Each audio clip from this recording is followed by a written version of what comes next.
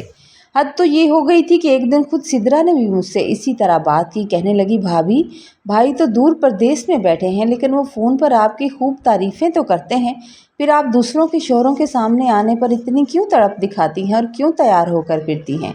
یہ گھٹیا بات سن کر میرے دل پر گویا آری چل گئی۔ میں نے روتے ہوئے کہا، خدا کے لیے مجھ پر ایسا بہتان مت لگاؤ۔ صفدر میرے بھائیوں کی طرح ہے اور اگر تمہارا میرے سامنے آنا پسند نہیں ہے تو اب میں اس کے سامنے کبھی نہیں آؤں گی۔ ان کے کھانے پینے کا سامان تم خود ہی کچن سے لے جایا کرو۔ مجھے ان کی اس گھٹیا سوچ پر شدید غصہ آیا تھا اور میں نے اس بات کا ذکر فون پر اپنے شوہر سے کر دیا۔ جواد نے پہلے تو میری بات ماننے سے انکار کر دیا، لیکن جب میں نے اسے اپنے آنے والے بچے کی قسم کھا کر یقین دلایا تو اس کا بھی خون کھول اٹھا اور اس نے دبئی سے اپنی ماں کو فون کر کے سخت باز پرس کی۔ مگر میری ساس نے پنتیرا بدلتے ہوئے فوراً کہا، بیٹا تمہاری بیوی سراسر جھوٹ بول رہی ہے۔ یہ تو میری بیٹیوں سے جلتی ہے کہ وہ یہاں مجھ سے ملنے کیوں آتی ہے، اسی لیے سب کہانیاں بناتی ہے۔ میرا شوہر پردیس میں مجبور بیٹھا تھا، وہ ایک طرف اپنی ماں کی بات سنتا اور دوسری طرف میری بات سنتا، جس کی وجہ سے وہ تضباط کا شکار ہو گیا، جبکہ یہاں سسرال میں ان لوگوں نے میرا جینا دو بھر کر دیا تھا اور سب کھلے عام میرے دشمن بن چکے تھے۔ اس ذہنی اذیت اور حمل کی حالت میں مجھے بار بار بھوک لگتی تھی، لیکن کچھ کھانے کو اگر دل چاہتا یا کبھی طبیعت نڈھال ہو جاتی، لیکن میری ساس کا سخت حکم تھا کہ جو کچھ پکے گا صرف وہی کھانا ہے، تمہیں سب کے ساتھ وہی کھانا پڑے گا، کوئی الگ چیز نہیں بنے گی۔ اس کٹھن وقت میں میری اماں نے 2-3 بار ہمارے گھر کا چکر بھی لگایا تھا تاکہ مجھے تھوڑا حوصلہ ملے اور میرا دل بہل جائے، لیکن مجھے ایک لمحے کے لیے بھی سکون نہیں آتا تھا اور میرا دل گواہی دے رہا تھا کہ یہ طوفان بدتمیزی کسی بڑے حادثے کا پیش خامہ ہے۔ آخر کار وہی ہوا جس کا مجھے ڈر تھا۔ ایک دن میں کچن کا سارا بھاری کام نپٹا کر نڈھال سی ہو کر جیسے ہی کمرے میں آئی تو نائلہ چہرے پر ایک مصنوعی مسکراہٹ سجائے میرے پاس آئی اور کہنے لگی، بھابھی آپ بہت تھک گئی ہیں، تھکی ہوئی لگ رہی ہیں، آپ آرام کریں، میں آپ کے لیے اپنے ہاتھوں سے کڑک چائے بنا کر لاتی ہوں۔ میں اندر ہی اندر شدید حیران ہوئی، کیونکہ اس سے پہلے نائلہ نے کبھی میرے لیے پانی کا ایک گلاس تک نہیں اٹھایا تھا، تو وہ آج مجھ پر اتنی مہربان کیوں ہو رہی تھی اور بار بار چائے پر اصرار کیوں کر رہی تھی؟ وہ کچن میں گئی اور تھوڑی دیر کے بعد جب چائے کا کپ لا کر مجھے دیا تو میں بے خبری میں جیسے ہی میں نے چائے پی لی، اس کے چند منٹوں بعد میرے سر میں شدید چکر آنے لگے اور مجھے یوں لگ رہا تھا جیسے مجھے نیند آ رہی ہے۔ میری آنکھیں بند ہونے لگیں اور میں گہری بے ہوشی کی وادیوں میں چلی گئی۔ اس کے بعد جب مجھے ہوش آیا تو ماحول بالکل بدل چکا تھا۔ میں ہاسپٹل کے ایک سرد کمرے میں بیڈ پر لیٹی ہوئی تھی اور میری ساس میرے قریب بیٹھی ہوئی تھی، میرے سر پر ہاتھ پھیر رہی تھی اور ان کی آنکھوں سے جھوٹ موٹ کے آنسو ٹپک رہے تھے، اور مجھے ہوش میں آتا دیکھ کر وہ روتے ہوئے کہنے لگیں، مجھے معاف کر دو بیٹی، معاف کر دو، میں نے تمہیں بچانے کی بہت کوشش کی، تم نہ جانے اس شدید گرمی میں کچن کا کام کرتے ہی اچانک بے ہوش ہو کر گر گئی، یا نہ جانے تمہیں کیا ہوا۔ جب میں تمہیں تڑپتے ہوئے یہاں ہاسپٹل لے کر آئی تو ڈاکٹروں نے کہا کہ وہ تمہارے پیٹ میں موجود بچے کو نہیں بچا سکے۔ یہ ہولناک خبر سن کر میرے سر پر تو جیسے قیامت ٹوٹ پڑی۔ میں اپنی ساس اور اپنی نند کی باتیں سن چکی تھی اور میرا پورا وجود کانپ اٹھا تھا۔ میں نے چیختے ہوئے کہا کہ نہیں، میں بالکل ٹھیک تھی، مجھے کوئی گرمی نہیں لگی تھی، مجھے نائلہ نے چائے لا کر دی اور اسے پیتے ہی میں بے ہوش ہوئی تھی۔ تم لوگوں نے جان بوجھ کر میرے بچے کو مار ڈالا ہے، کیونکہ تم لوگ مار ڈالنا چاہتے تھے۔ وہاں موجود ڈاکٹر اور سسرال کے دیگر لوگ مجھے شدید صدمے کی وجہ سے پاگل اور وہمی سمجھ رہے تھے اور میری بات پر کوئی توجہ نہیں دے رہا تھا۔ میں نے رو رو کر دبئی فون کیا اور اپنے شوہر جواد کو ساری سچائی بتائی، لیکن وہ بھی آگے سے صدمے کی حالت میں مجھے ہی تسلیاں دیتے ہوئے کہنے لگا، نازیہ تم صدمے میں ہو، بہکی بہکی باتیں کر رہی ہو، بھلا میری اپنی ماں یا میری سگی بہن ہمارے بچے کے ساتھ ایسا گھناؤنا کھیل کیوں کھیلیں گی، ایسا کام کیوں کریں گی؟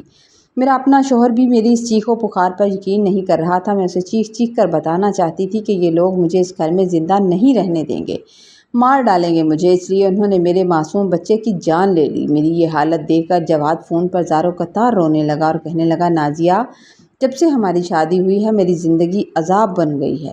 وہاں امی کچھ کہتی ہیں، تم یہاں کچھ کہتی ہو، فون پر اماں الگ جھگڑا کرتی ہیں، تم الگ جھگڑا کرتی ہو۔ میں اس ذہنی اذیت سے تنگ آ چکا ہوں اور میں بہت جلد یہ نوکری چھوڑ کر پاکستان واپس آ جاؤں گا۔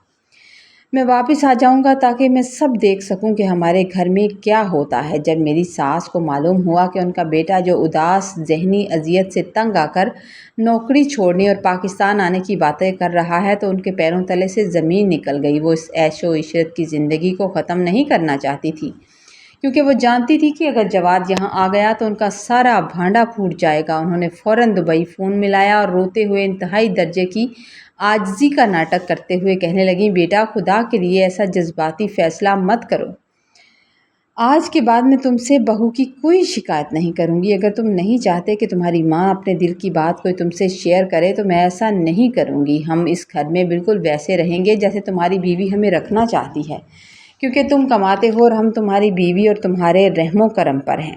اگر نازیہ کو لگتا ہے کہ اس کا بچہ ہماری وجہ سے ضائع ہوا ہے تو میں اس سے ہاتھ جوڑ کر معافی مانگنے کو بھی تیار ہوں۔ انہوں نے اپنے معصوم بیٹے کو اپنی لچھے دار اور جھوٹی باتوں میں ایسا الجھایا کہ پردیس میں بیٹھا میرا شوہر ایک بار پھر اپنی ماں کی باتوں میں آ گیا، اپنی ماں کے چنگل میں آ گیا۔ اس نے مجھے فون کر کے سخت لہجے میں کہا کہ اماں، آج کے بعد اماں کو تم سے کوئی شکایت نہیں ہونی چاہیے۔ اس بات کا خاص خیال رکھنا، اگر ہمارے نصیب میں اولاد کی خوشی لکھی ہوگی تو اللہ ہمیں دے دے گا، مگر تم گھر میں امن سکون سے رہو۔ میں یہ سن کر خون کے آنسو روک کر رہ گئی، کیونکہ میں جانتی تھی کہ ان ظالم عورتوں نے مجھے نشہ آور چائے پلا کر یا نہ جانے میرے ساتھ ان لوگوں نے کیا سلوک کیا تھا کہ میرا ہنستا بستا کھیلتا بچہ مجھ سے چھین لیا گیا تھا۔ اب حالات یہ ہو گئے تھے کہ جب بھی ہماری دونوں میاں بیوی کی آپس میں بات ہوتی تو ہماری سخت بحث ہو جاتی تھی اور میں دل براشتہ ہو کر فون کاٹ دیتی تھی۔ پہلے تو جواد میری ناراضگی کی بہت فکر کرتا تھا، مجھے مناتا تھا، مجھے منانے کے لیے بار بار کال کرتا تھا، لیکن آہستہ آہستہ وقت کے ساتھ اس کی یہ فکر دم توڑنے لگی۔ اب وہ مجھے فون کر کے مناتا نہیں تھا، بلکہ مجھے ہی جھک کر اس سے بات کرنی پڑتی تھی، اس کی منتیں کرنی پڑتی تھی۔ میں حیران تھی کہ میری محبت کرنے والی زندگی کس طرح بدل رہی تھی۔ ایک طرف ان سسرال والوں نے میرا جینا حرام کر رکھا تھا اور دوسری طرف میں اپنے شوہر کے اس بدلے ہوئے رویے کی وجہ سے شدید بدترین پریشانی کا شکار رہنے لگی تھی۔ انہی کٹھن دنوں میں مجھے گھر کے ماحول سے ایسا محسوس ہونے لگا جیسے میری بڑی نند سدرا کے سسرال میں کوئی بہت بڑی اور گہری پریشانی چل رہی ہے، مگر میری ساس نے یہ بات مجھ سے چھپائی تھی، اور جب وہ دونوں ماں بیٹیاں آپس میں بیٹھ کر کوئی سرگوشی کر رہی ہوتی یا بات کر رہی ہوتی، جب میں قریب جاتی تو میرے قریب آتے ہی وہاں ایک سناٹا چھا جاتا تھا۔ ایک دن سدرا اپنے شوہر صفدر کے ساتھ مائکے آئی ہوئی تھی تو میں کچن کے قریب کھڑی تھی جب میں نے صفدر کو اپنی ساس سے انتہائی تلخ لہجے میں بات کرتے ہوئے سن لیا۔ وہ کہہ رہا تھا کہ اماں، ڈاکٹروں نے اب فائنل جواب دے دیا ہے۔ انہوں نے فائنل کہہ دیا ہے کہ سدرا کبھی ماں نہیں بن سکتی اور اس کے کہاں کبھی اولاد نہیں ہو سکتی۔ اب آپ ہمیں اجازت دیں کہ میں دوسرا نکاح کر لوں، کیونکہ میری ماں چاہتی ہے کہ میں جلد از جلد کوئی پوتا یا پوتی ان کی گود میں کھیلنے لگے۔ اگر یہ ٹھیک ہو سکتی تو میں انتظار کرتا، جتنا قدرت کو منظور ہوتا میں کرتا، لیکن اب یہ ٹھیک نہیں ہو سکتی۔ میرے گھر والے چاہتے ہیں کہ وہ میرا نکاح میری پھپھو زاد کزن سے کر دیں۔ آپ سدرا کو سمجھا لیں، اگر وہ اس دوسری بیوی کو قبول کرنے کے لیے راضی ہے، اسے سکون سے رکھنا چاہتی ہے، تو میں اسے بھی اپنے پاس رکھنے کے لیے تیار ہوں۔ میں دونوں میں برابری کروں گا اور اس کا پورا خیال رکھوں گا، شرط یہ ہے کہ گھر میں کوئی ہنگامہ نہ کرے۔ صفدر ابھی یہ باتیں کر رہا تھا کہ سدرا غصے سے پاگل ہو کر اٹھی اور اپنے شوہر سے بری طرح جھگڑنے لگی، یہاں تک کہ اس نے اپنے شوہر کا گریبان پکڑ لیا اور وہ چیخ چیخ کر کہہ رہی تھی کہ اگر تم نے دوسری شادی کرنے کی کوشش بھی کی تو میں تمہیں جان سے مار دوں گی، میں خود بھی مر جاؤں گی اور تمہیں بھی مٹا دوں گی، میں تمہیں نہیں چھوڑوں گی۔ میں کچن میں کھڑی قدرت کے اس عجیب اور بے آواز انصاف پر دنگ رہ گئی تھی کہ جن لوگوں نے چند دن پہلے مجھے ماں بننے کا حق مجھ سے چھینا تھا، مجھے اس گھر میں نہیں رہنے دینا چاہتے تھے، آج اللہ تعالیٰ نے میری ساس کی اپنی سگی بیٹے سے ہمیشہ کے لیے وہ حق چھین لیا تھا۔ اس صدمے اور ہنگامے کی وجہ سے میری ساس کی حالت اچانک بہت بگڑ گئی۔ ان کا بلڈ پریشر شوٹ کر گیا اور ہمیں فوراً سے ہاسپٹل جانا پڑا۔ اس دن نائلہ ہاسپٹل کے کوریڈور میں بیٹھ کر زاروں قطار رو رہی تھی۔ میں جب اس کے قریب جا کر بیٹھی اور وہ سسکتے ہوئے بولی، بھابھی اماں ٹھیک تو ہو جائیں گی نا، تو میں نے اس کی آنکھوں میں جھانکتے ہوئے سرد لہجے میں کہا تھا، نائلہ، جب تم لوگوں نے ایک ماں کی گود اجاڑی تھی اور اس کا معصوم بچہ چھینا تھا، تم بھی اپنے ماں کے ساتھ شریک تھی، تب تمہیں اس درد کا خیال کیوں نہیں آیا؟ آج جب یہی مصیبت تمہاری اپنی سگی بہن پر آ پڑی ہے تو تمہیں اس کی تکلیف کا اندازہ ہو رہا ہے؟ مکافات عمل تو برحق ہے نا، جب انسان کسی کے ساتھ برا کرتا ہے تو وہ برائی گھوم پھر کر ایک دن اس کے اپنے سامنے ضرور آتی ہے۔ میری یہ سچی بات سن کر نائلہ اور سدرا نے تپ کر میری طرف دیکھا اور سدرا تو غصے میں آ گئی۔ غصے سے تلملا کر جلدی سے بولی، بھابھی یہ کوئی باتیں ہیں کرنے والی؟ یہ کوئی باتیں اس وقت کرنے والی ہیں؟ آپ کو تو خدا کا خوف ہی نہیں آتا۔ ہم نے تمہارے بچے کو کچھ نہیں کیا بی بی، فضول میں یہاں ہاسپٹل میں اپنی ڈرامے بازی بند کرو۔ اس عورت کے ساتھ اتنا بڑا حادثہ ہو گیا تھا کہ اس کا شوہر جھگڑ کر چلا گیا تھا، لیکن اس کے دل میں اب بھی کوئی پچھتاوا نہیں تھا۔ اس کا یہ غرور اور رویہ بالکل ویسا ہی زہریلا تھا جیسا یہاں پہلے دن تھا۔ کچھ دن کے بعد جب میری ساس کی طبیعت تھوڑی بہتر ہوئی تو ہم انہیں ہاسپٹل سے گھر لے آئے۔ اب میں نے اپنا معاملہ اللہ پر چھوڑ دیا تھا، انسانوں کی بجائے اللہ کی عدالت میں چھوڑ دیا۔ اس حادثے کے بعد گھر میں یہ تبدیلی ضرور آئی تھی کہ میری ساس نے صدمے کی وجہ سے مجھے کچھ کہنا اب چھوڑ دیا تھا۔ وہ دن بھر اپنے کمرے میں گمسم رہتی، جبکہ میری دونوں نندوں کی بدتمیزیاں اور مکارانہ حرکتیں اب جاری و ساری تھیں۔ کافی دن گزر گئے اور سدرا اس بات سے سخت پریشان دکھائی دیتی تھی کہ اس کا شوہر صفدر اسے واپس لینے کے لیے آخر کیوں نہیں آ رہا۔ اسے آنا چاہیے تھا، اس کے چہرے کی ہوائیاں اڑی ہوئی تھی۔ وہ ہر دن انتظار کرتی تھی اور اسی شدید اضطراب کے دوران ایک دن سدرا کے شوہر نے اسے ڈاک کے ذریعے طلاق کا نوٹس بھیج دیا تھا۔ طلاق کی خبر ملتے ہی پورے گھر میں جیسے صفائے ماتم بچھ گئی۔ ماحول ایسا سوگوار ہو گیا جیسے خدا نخواستہ گھر میں کوئی مر گیا ہو، اور سدرا نے رو رو کر خود کو اپنے کمرے میں بند کر لیا تھا اور کسی کی جرأت نہیں تھی کہ دروازے کے پاس جا سکتا۔ مجھے اس کی اس حالت پر ایک عورت ہونے کے ناطے دل سے ترس آ گیا تھا۔ میں دکھی تھی۔ میں نے باورچی خانے میں جا کر تازہ کھانا بنایا اور محبت سے پلیٹ سجا کر سدرا کے کمرے کا دروازہ کھٹکھٹایا تھا کہ اس نے دوپہر سے کچھ نہیں کھایا۔ میں نے نرمی سے کہا کہ سدرا دروازہ کھولو، خدا کے لیے کچھ کھانا کھا لو، اپنی صحت خراب مت کرو۔ میرے یہ الفاظ سنتے ہی سدرا نے ایک دم جھٹکے سے دروازہ کھولا اور کسی وحشی کی طرح مجھ پر جھپٹ پڑی۔ کہنے لگی، اس نے آؤ دیکھا نہ تاؤ اور مجھے بالوں سے پکڑ کر بڑی بے دردی سے اس نے مارنا شروع کر دیا تھا۔ میرا سر پوری طاقت سے دیوار کے ساتھ مارا اور پاگلوں کی طرح چیخنے لگی۔ کہنے لگی، منحوس عورت، تم کھا گئی میرے ہنستے کھیلتے گھر کو۔ تمہاری نحس قدموں کی وجہ سے ہمارے گھر کی تمام خوشیاں برباد ہو گئیں۔ میرے شوہر کو ہمیشہ تمہاری خوبیاں نظر آتی تھیں اور وہ تمہاری تعریفیں کرتا تھا۔ میں اب اپنے بھائی کو فون کروں گی، کہوں گی کہ وہ تمہیں طلاق دے دے۔ تم جا کر میرے شوہر سے شادی کر لو۔ مجھے ایک تو اپنے کھینچے ہوئے بالوں کی تکلیف ہو رہی تھی اور سر پر لگنے والی چوٹ کی وجہ سے شدید تکلیف ہو رہی تھی۔ میں نے بڑی مشکل سے اپنے بال اس کے چنگل سے چھڑائے اور روتے ہوئے کہنے لگی، کیا تم پاگل ہو گئی ہو؟ میں نے تمہارا کیا بگاڑا ہے؟ اتنے میں میری ساس بھی وہاں آ گئی۔ انہوں نے سدرا کو بچانے کی بجائے الٹا مجھ پر چلاتے ہوئے کہا تھا کہ میری بیٹی کو کچھ مت کہنا، یہ سچ کہہ رہی ہے، یہ صدمے میں چلی گئی ہے۔ میں نے تڑپ کر ساس سے کہا، اماں صدمے میں تو ہونے کا مطلب یہ نہیں ہے کہ کوئی انسان کسی دوسرے کو اتنا ذلیل کرے، اس پر ہاتھ بھی اٹھائے۔ میں آپ لوگوں کا خیال رکھتی ہوں، خیال رکھتے ہوئے آپ کی عزت کرتی ہوں اور عزت سے کھانا لے کر آئی تھی۔ نہ جانے ان مکار عورتوں نے اس وقت دبئی میں میرے شوہر کو فون کر کے میرے خلاف کیا زہر گھولا، کیا جھوٹ بولا کہ کچھ دیر کے گزرنے کے بعد جواد کا فون آیا تھا۔ اس نے سلام کیے بغیر انتہائی غصے اور بیزاری سے مجھ سے کہا تھا کہ نازیہ، تم تماشے بند کرو اور کچھ دنوں کے لیے اپنا بوریا بستر سمیٹ کر اپنی ماں کے گھر چلی جاؤ۔ دونوں الگ الگ رہو گے تو گھر میں کچھ سکون رہے گا۔ میں نے بھی اس روز کوئی بحث نہیں کی، خاموشی سے اپنا ضروری سامان، اپنا بیگ سمیٹا اور اسی وقت اپنے مائکے اپنی امی کے ہاں آ گئی تھی، کیونکہ سچ تو یہ ہے کہ میں خود بھی اس دوزخ سے گھر نکل کر کچھ دن سکون کے سانس لینا چاہتی تھی۔ سسرال کے اس ظلم و ستم اور ذہنی ٹینشن کی وجہ سے میں سوکھ کر کانٹا ہو گئی تھی۔ میرا جسم شدید کمزور ہو گیا تھا۔ اس گھر میں مزید رہنا اب میرے بس کی بات نہیں رہا تھا۔ مائکے آئے ہوئے مجھے کچھ دن گزرے تھے۔ ایک دن میں اپنے گھر کے صحن میں سکون سے بیٹھی اماں کے ساتھ سبزی کاٹ رہی تھی اور دل میں اللہ کا شکر ادا کر رہی تھی کہ اتنے میں میرا چھوٹا بھائی شہر سے واپس لوٹ آیا تھا۔ وہ ابا کے ساتھ کام سے شہر پر گیا تھا۔ اس نے صحن میں داخل ہوتے ہی چونکانے والا انکشاف کیا اور مجھ سے کہنے لگا، باجی، میں نے آج جواد بھائی کو شہر کے مین بازار میں دیکھا تھا، وہ لوگ شاید شاپنگ کرنے کے لیے آئے تھے۔ وہ تو پاکستان آئے ہوئے ہیں اور انہوں نے آپ کو بتایا ہی نہیں؟ جب میں نے بازار میں ان کے قریبی دوست سے پوچھا تو وہ بتا رہا تھا کہ جواد بھائی کو پاکستان آئے ہوئے ایک پورا ہفتہ گزر گیا ہے۔ اپنے چھوٹے بھائی کی یہ بات سن کر میرے ہاتھ سے چھری گر گئی اور مجھے اپنی سماعتوں پر یقین نہیں آ رہا تھا۔ میں سکتے میں چلی گئی اور گھر جواد پاکستان سے آیا ہوا ہے تو وہ مجھ سے ملنے کیوں نہیں آیا؟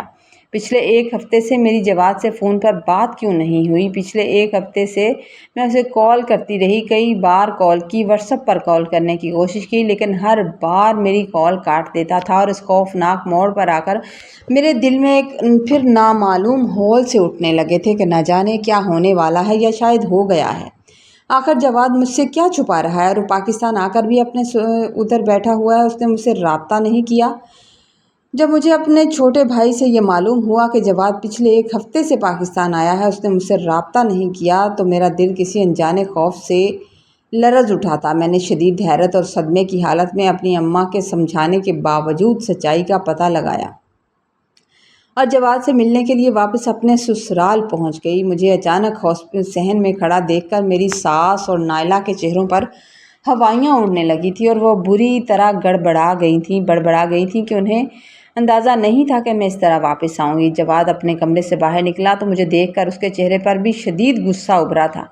میں نے آگے بڑھ کر تڑپتے ہوئے پوچھا، جواد تم پاکستان آ گئے اور مجھے بتایا تک نہیں؟ پچھلے ایک ہفتے سے تم یہاں چھپ کر بیٹھے ہو اور مجھ سے رابطہ تک نہیں کیا، آخر میرا قصور کیا ہے؟ میری بات سن کر جواد نے ایک سرد اور زہریلی ہنسی ہنستے ہوئے کہا، نازیہ اب تم مجھ سے میرا مفرور ہونا پوچھ رہی ہو؟ جب تمہاری ساری توجہ اور دلچسپی مجھ سے زیادہ میری بہن سدرا کے شوہر صفدر کے ساتھ تھی تو کیا تمہیں اپنے آنے کا کیوں بتاتا میں؟ جواد کے منہ سے یہ گھٹیا بات سن کر میں نے مڑ کر اپنی ساس اور نائلہ کی طرف دیکھا تھا۔ یہ الزام تراشی ضرور ان کا کام تھا جو نظریں چرائے کھڑی تھی، اور مجھے ایک لمحے میں ساری بات سمجھ میں آ گئی کہ اس اتنے بڑے صدمے کے بعد ان مکار ماں بیٹیوں کو عقل نہیں آئی تھی اور انہوں نے پردیس سے آتے ہی جواد کے کان میرے خلاف اس حد تک بھرنے شروع کر دیے تھے کہ اب تو وہ مجھ پر شک کرنے لگا تھا۔ جواد نے طیش میں آتے ہوئے کہا کہ میں تمہیں ہمیشہ کے لیے طلاق دینے والا ہوں اور میں اسی کا قانونی نوٹس بنوا رہا تھا۔ اب میں تمہارے ساتھ اس روز روز کی لڑائی سے تنگ آ چکا ہوں، کبھی تم کچھ کہتی ہو اور کبھی کچھ کہتی ہو اور کبھی تو میرے ماں کو الزام تراشی دیتی ہو۔ اب میں گھر میں دوبارہ کبھی شادی کروں یا نہ کروں مگر اپنے گھر کا سکون برباد نہیں ہونے دوں گا۔ میں نہ صرف تمہارے ساتھ بھی زیادتی نہیں کرنا چاہتا، تمہیں اچھی خاصی رقم دوں گا تاکہ تم اپنی زندگی جیسے چاہو سیٹ کر لو، لیکن اب میں تمہارے ساتھ نہیں رہ سکتا، یہ شادی شدہ زندگی میں مزید نہیں گزار سکتا، میں بہت پریشان ہو چکا ہوں۔ جواد جب یہ باتیں کر رہا تھا تو میں نے غور کیا کہ وہ بار بار عجیب سے انداز میں اپنا سر جھٹک رہا تھا اور اس کی آنکھیں سرخ ہو رہی تھی۔ اسے دیکھ کر صاف پتہ چل رہا تھا کہ وہ ذہنی اذیت کا شکار ہے، ذہنی تناؤ کا شکار ہے اور اندر سے بالکل ٹھیک نہیں ہے۔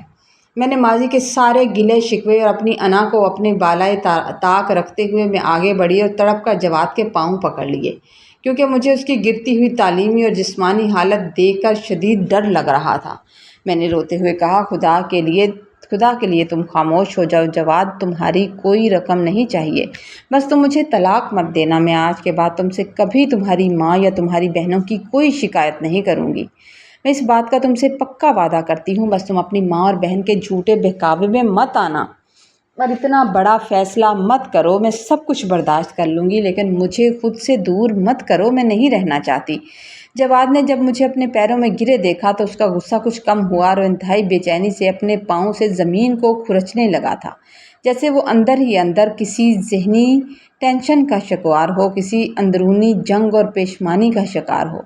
اس کا پورا وجود پسینے سے شرابور تھا اور وہ شدید الجھن میں دکھائی دے رہا تھا۔ اس رات جب گھر میں کافی خاموشی چھائی ہوئی تھی، ہماری زندگی کا سب سے بڑا اور ہولناک حادثہ رونما ہوا تھا کہ میری نند نائلہ اپنی سگی بڑی بہن سدرا کے سابقہ شوہر صفدر کے ساتھ رات کے اندھیرے میں گھر سے بھاگ گئی تھی۔ یہ خبر گھر میں کسی آسمانی بجلی کی طرح گری تھی اور پورے خاندان میں جیسے سب کو جیتے جی موت ہو گئی ہو، اور شرمناک حرکت نے ایک پل میں یہ صاف کر دیا تھا کہ اصل میں گناہ گار اور بد کردار کون تھا اور صفدر کی نظریں کس پر تھیں۔ جواد کے سامنے سچائی کا وہ سارا پردہ چاک ہو گیا جو اس کی ماں نے جھوٹ کی بنیاد پر بنایا تھا۔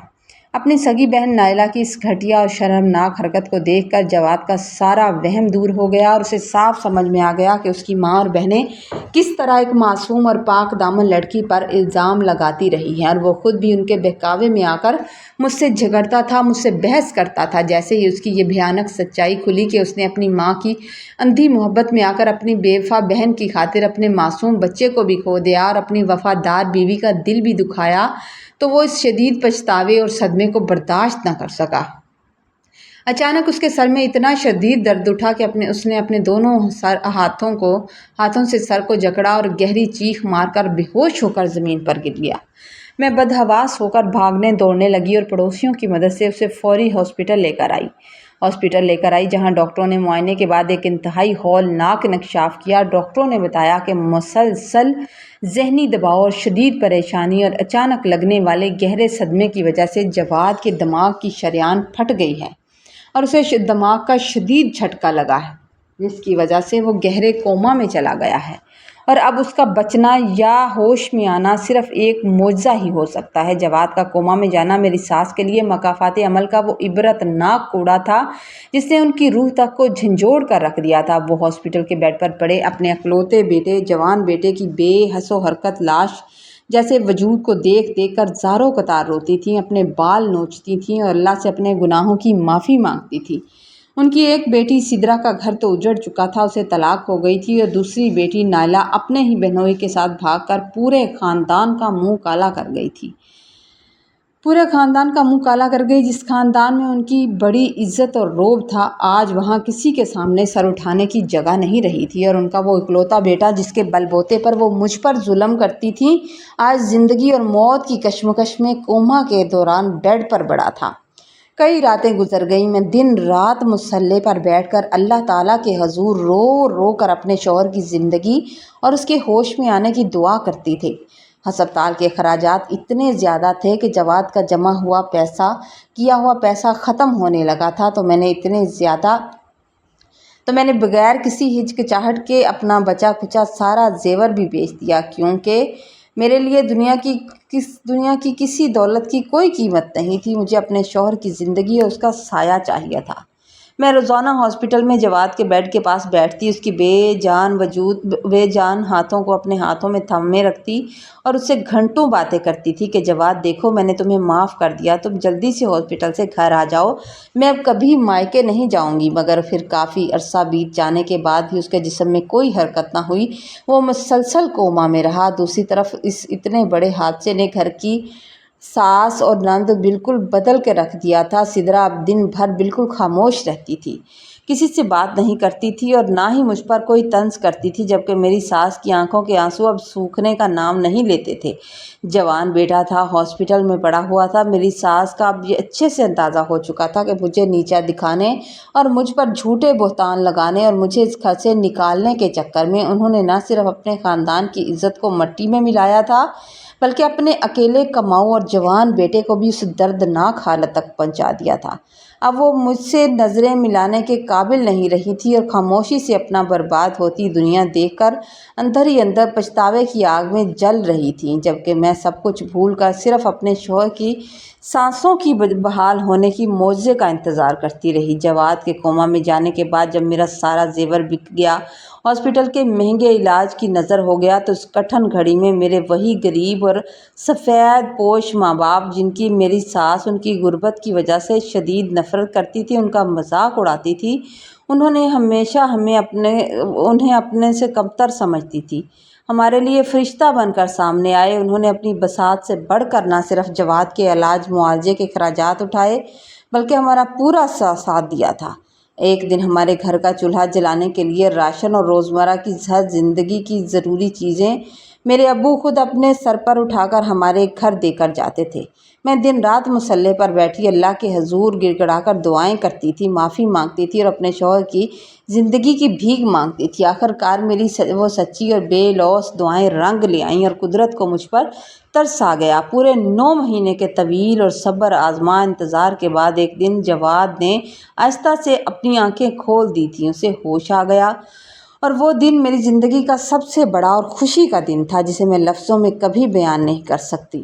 ان 9 مہینوں میں ہم نے زندگی کے وہ بدترین اور اذیت ناک حالات دیکھے تھے جن کا تصور بھی روح کو کانپا دیتا تھا، مگر اس طویل آزمائش نے میری ساس کی آنکھیں ہمیشہ کے لیے کھول دی۔ اب انہیں اچھے سے اندازہ ہو چکا تھا کہ میں اپنے شوہر کے ساتھ کتنی مخلص اور وفادار ہوں، کہ مصیبت کے اس دور میں جب ان کی اپنی بیٹیاں ان کا سہارا نہ بنیں، میں نے اور میرے غریب خاندان نے ان کا اور ان کے بیٹے کا کس طرح ڈوبتا ہوا سفینہ کنارے لگایا تھا۔ جب گھر کے حالات تھوڑے سنبھلے تو سدرا نے بھی اپنے ماضی کے تمام برے رویوں اور بہتانوں پر مجھ سے ہاتھ جوڑ کر روتے ہوئے معافی مانگی تھی کہ بھابھی خدا کے لیے مجھے معاف کر دو، جسے میں نے بڑے دل کے ساتھ قبول کر لیا کیونکہ اس کا اپنا دل اندر سے بالکل ٹوٹ چکا تھا اور وہ دکھوں کی ماری تھی۔ اسی دوران ہمیں نائلہ کے بارے میں یہ عبرت اور چونکا دینے والی سچائی معلوم ہوئی کہ وہ صفدر کے ساتھ شادی کر کے کسی دوسرے ملک فرار ہو چکی تھی، اور سچ تو یہ تھا کہ صفدر نے سدرا سے شادی کے فوراً بعد ہی اپنی سالی نائلہ سے چوری چھپے فون پر بات چیت شروع کر دی تھی، اور وہ دراصل سدرا کو چھوڑ کر نائلہ سے ہی شادی کرنا چاہتا تھا۔ اسی ناپاک مقصد کو پورا کرنے کے لیے اس نے سدرا کی بانچ پن کی وہ تمام میڈیکل رپورٹس جھوٹ کا سہارا لے کر بالکل غلط اور جعلی بنوائی تھی تاکہ اسے طلاق دینے کا جواز مل سکے۔ سدرا کو جب اس بھیانک دھوکے کا پتہ چلا تو اسے اپنی کی ہوئی تمام برائیوں کا شدت سے احساس ہونے لگا اور اب میرے ساتھ بالکل گھل مل گئی تھی، اور اس کا رویہ بالکل سراسر بدل چکا تھا۔ اس پورے حادثے اور زندگی کے اس ہولناک موڑ سے ہم نے یہ سیکھا ہے، خصوصاً میرے سسرال والوں نے یہ بہت بڑا سبق سیکھا ہے کہ گھر کے مردوں کو عورتوں کی آپسی باتوں میں گھسیٹ کر اور بلا وجہ کی شکایتیں لگا کر اس قدر پریشان نہیں کرنا چاہیے کہ ایک دن وہ ذہنی توازن ہی کھو بیٹھیں اور پورا خاندان ہی بے آسرا ہو جائے۔ اس کہانی کا سب سے بڑا سبق یہ ہے کہ اگر کسی کے گھر میں کوئی غریب ماں باپ کی بیٹی بہو بن کر آ جاتی ہے تو اسے دل سے قبول کیا کریں۔ وہ آپ کے بیٹے کی پسند ہے، اس کی محبت ہے، اس لیے بڑا پن دکھا کر اس کا استقبال کرنا ہی عافیت کا راستہ ہے۔ اگر ساس اور نندیں مل کر دن رات اس معصوم بہو کی جھوٹی شکایتیں بیٹے سے کریں گی تو وہ شوہر مجبور ہو کر اپنی بیوی سے جھگڑا تو کرے گا، اور وہ بیچارہ مرد آخر کہاں تک یہ ذہنی جنگ برداشت کر پائے گا۔ گھر کے مردوں سے محبت کا مطلب یہ ہرگز نہیں ہوتا کہ آپ ان کی زندگی میں اکیلی عورت بننے کے لیے مقابلے بازی شروع کر دیں اور ان کے دل میں نفرت کا زہر گھولیں۔ یاد رکھیے، ایک مرد کی زندگی میں اس کی بیوی کا ایک الگ اور خاص مقام ہوتا ہے، اور اس کی ماں کا مرتبہ اپنی جگہ سب سے اونچا اور سب سے الگ ہوتا ہے۔ ان دونوں رشتوں کا کوئی موازنہ نہیں ہوتا، خصوصاً وہ شخص جو پردیس اور دیارے گار میں بیٹھا ہوتا ہے، جو پہلے ہی اپنوں سے دور تنہائی اور نوکری کی سختیاں جھیل رہا ہوتا ہے۔ وہ گھر کی ان چھوٹی چھوٹی شکایتوں اور لڑائیوں کو دل پر بہت زیادہ محسوس کرتا ہے۔ پردیس میں بیٹھے مرد کو جب اپنے گھر میں سے سکون اور خوشی کی خبریں نہیں ملتی تو وہ اندر سے اندر تڑپتا رہتا ہے۔ اسے صرف اور صرف اپنے گھر والوں کا پیار اور ذہنی سکون چاہیے ہوتا ہے، نہ کہ رشتوں کی یہ زہر آلود سیاست۔ سٹوری اگر آپ کو اچھی لگے، اس کا مورل لیسن آپ کی سمجھ میں آئے تو سٹوری کو لائک ضرور کیجیے گا، کمنٹ میں ضرور بتائیے گا۔ چینل پر نئے ہیں تو چینل کو سبسکرائب کر دیں۔ اللہ حافظ۔